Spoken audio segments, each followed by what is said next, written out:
Впервые конкурс социальных инициатив прошел в 2005 году. За 13 лет существования его участниками стали более 800 проектов, 194 признаны победителями. На их реализацию «Лукойл» выделил более 42 миллионов рублей. В этом году воплотить свои самые смелые идеи и мечты участники конкурса смогли в 3 традиционных номинациях – духовность и культура, экология, спорт. На конкурс представили рекордные 155 социально значимых проектов из 12 муниципальных образований нашей республики и Ненецкого автономного округа.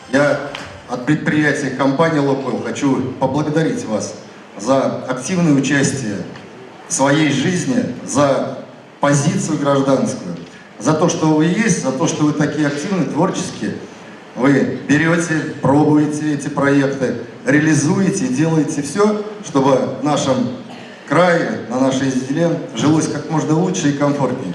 Это нас очень радует. Масштабы конкурса, его социальная значимость растет с каждым годом. Это социальная ответственность, это поддержка творческой и гражданской активности на местах, она вот только растет. И со стороны компании «Паул Лукойл» это тот ответственный шаг, который поддерживается и Министерством культуры, туризма и архивного дела Республики Коми, и правительством Республики Коми. В номинации «Культура и духовность» было заявлено рекордное количество проектов – 70. Конкуренция была серьезной. Победителями стали 27 из них. Среди авторов идей, признанных лучшими, Дом культуры Усинского села Новикбош, который стал победителем конкурса уже во 2-й раз.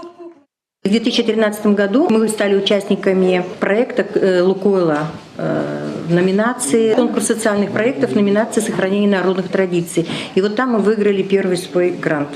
И так у нас появился музей. В этом году мы опять выиграли, поучаствовали, опять выиграли грант. Вот уже у нас создался новый коллектив, коллектив «Ляльки».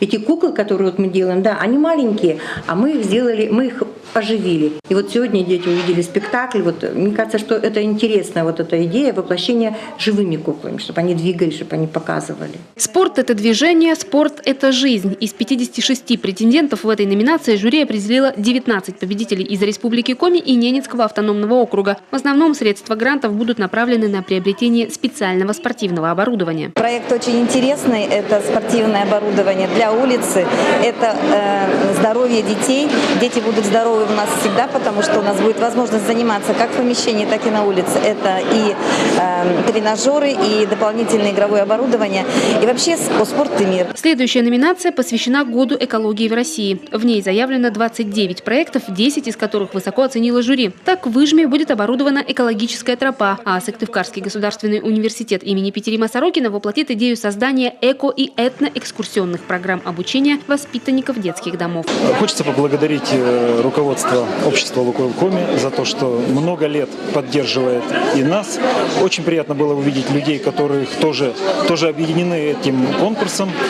Не только патриотическое воспитание, но здесь был и спорт, и ветеранское движение, направление культуры. Все это очень важно. Я думаю, что все это будет способствовать тому, чтобы жить на нашей северной земле было лучше и счастливее.